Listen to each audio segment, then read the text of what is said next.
नमस्कार, फिर पैसा बोलता है में आपका स्वागत है। मैं आनंद श्रीनिवासन। आज शनिवार है, आपका सवाल का जवाब देने का समय है। तो विष्णु अंग्रेजी में सवाल पूछेंगे, मैं हिंदी में जवाब दूंगा। Namaste, sir. नमस्ते। So the big beautiful bill has been signed. Hmm, So what can we expect from now? दो तीन चीज हैं। फार्मा कंपनीज जो अमेरिका में मैन्युफैक्चर करते हैं, स्पेशली सन फार्मा, उनका मार्जिनली बेनिफिट होगा। Hmm. शायद रेड्डी और नाटको का भी फायदा होगा। लेकिन ओवरऑल ग्लोब को देखें तो इससे अमेरिका की डेफिसिट बढ़ेगी। तो इसका मतलब है इन्फ्लेशन बरकरार रहेगा। और इसका मतलब ये है कि यील्ड रेट्स बहुत हाई रहेंगे। और इसका मतलब अमेरिका का रेट ज़ीरो तक नहीं आएगा। इसका परिणाम भारत में 3 होगा। पहला एक होगा कि स्टार्टअप के लिए पैसा नहीं आएगा। स्टार्टअप इरा ओवर, खत्म। और जो भी स्टार्टअप्स हैं वो आईपीओ डालने की कोशिश कर रहे हैं। पिछले 2 साल से ये ड्राई अप हो गया है, जब से अमेरिका में रेट ऊपर गया है। सो ज़ोमैटो से लेके आज सारे कंपनीज़ ने आईपीओ डाल दी है। और ये सब लॉस मेकिंग कंपनीज़ हैं। वैल्यूएशंस ब्लोटेड हैं। एग्ज़िस्ट करने का कोई लॉजिक ही नहीं है।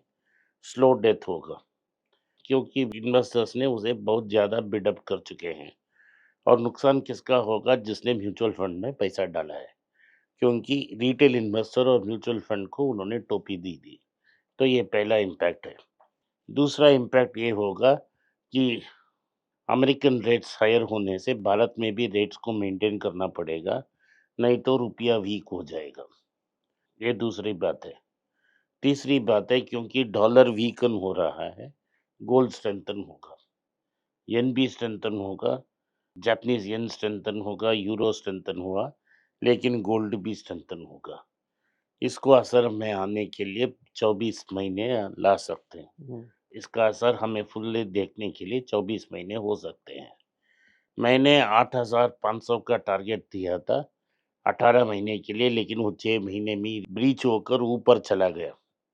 तो इस टारगेट से ऊपर जाने के लिए लगभग 24 महीने आ सकता है। लेकिन अगर ये बिल इम्पैक्ट जैसा मैं सोच रहा हूँ और अनेक एक्सपर्ट्स सोच रहे हैं वैसा हुआ, तो गोल्ड में और 10-15% की इजाफा आ सकती है। सो 10,500 से लेके 11,000 तक गोल्ड पहुंच सकता है। Okay. और ये दूसरी बात ये है कि जुलाई 9 उनका जो पास उन्होंने दिया वो एक्सपायर हो रहा है। तो अभी वियतनाम और यूके सिर्फ साइन किए हैं। 3 बड़े प्लेयर्स हैं, जापान, ईयू और चाइना, तीनों ने साइन नहीं किए हैं। ट्रम्प लगातार बोल रहे हैं कि भारत साइन करेगी, लेकिन हमारा सरकार कुछ बात नहीं कर रही है। Hmm. कोई ट्रांसपेरेंसी नहीं है। तो क्या होगा हमें पता नहीं। सो अगर जुलाई 9 के पास उन्होंने फ्रीज उठा ली और टैरिफ को बढ़ाया, तो बड़ा नुकसान हो सकता है। तो ये वेट एंड वॉच मोड है, बिग और ब्यूटीफुल बिल के कारण। और दूसरी कारण ये है कि ट्रेड अनसर्टेनिटी के कारण वेट एंड वॉच मोड ही सबसे बेहतर होगा। Okay. So HDB has come up with an IPO, and we are at 15 to 17% profit of it. So what should we do now?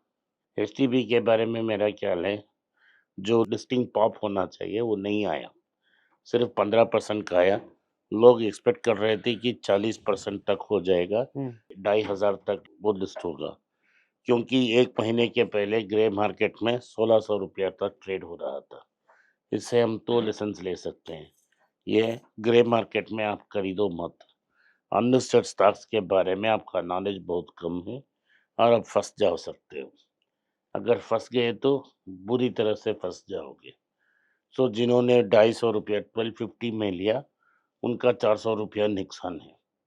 जिन्होंने अभी लिया, अभी 870 से 900 के बीच में ट्रेड हो रहा है, आप एग्जिट हो जाओ, क्योंकि जो अपर एंड ऑफ द सीलिंग है 4%, उधर वो 4 टाइम्स बुक वो लिस्ट हो चुका है। दूसरी बात है कि उनको चॉइस लोन्स नहीं मिलेंगे, Hmm. क्योंकि जो एचडीएफसी बैंक नहीं करना चाहती है वही इसको मिलेगा।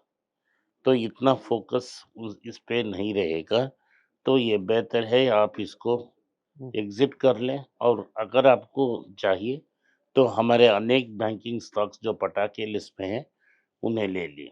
Okay. Sir, Reliance year-to-day profit as of now it is 25% and it is at the PE of 30. Should we really consider this?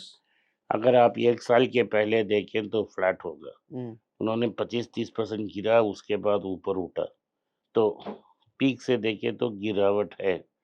लेकिन मैं रिलायंस को इसीलिए नहीं कंसिडर करूँगा, 2-3 कारण हैं। मैं एक कारण बता दूँ आपको। पहला, उन्होंने 3-4 साल पहले कहा है कि मैं नेट डेट ज़ीरो हो जाऊँगा। अभी तक नेट डेट ज़ीरो की बात ही नहीं हो रही है और लोन को री-रोल कर रहे हैं और रिलायंस और कर्ज़ा लेके जा रहा है, एक। Point number 2, Iran oil crisis में भी बढ़ा नहीं, सो तेल का पीक ऑयल का समय हो खत्म हो गया है। रिलायंस का मेन बिज़नेस है तेल को इंपोर्ट कर कर डीज़ल और पेट्रोलियम प्रोडक्ट्स को यूरोप में एक्सपोर्ट करना। वहाँ पेट्रोल और डीज़ल का एक्सपोर्ट डिमांड ही खत्म हो रहा है क्योंकि लोग इलेक्ट्रिक और हाइब्रिड में जा रहे हैं।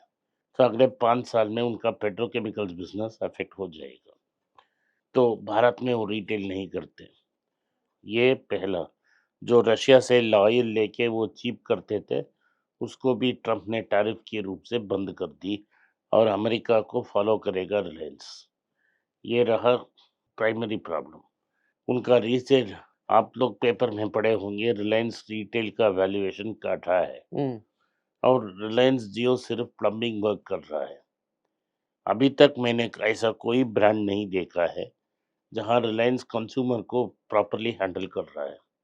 वैसा स्टोरी नहीं है। वो ब्रांड बिल्ड नहीं कर पा रहा है।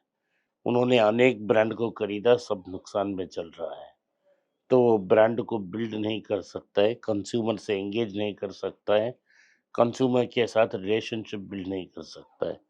ना कि कंज्यूमर रिलायंस की ब्रांड को ट्रस्ट करता है खरीदने के लिए। और अमेज़न और फ्लिपकार्ट मार्केट को डोमिनेट कर रहे हैं और ये फिजिकल स्टोर्स को अच्छा कर रहे हैं, लेकिन ऑनलाइन तो अच्छा नहीं हो रहा है।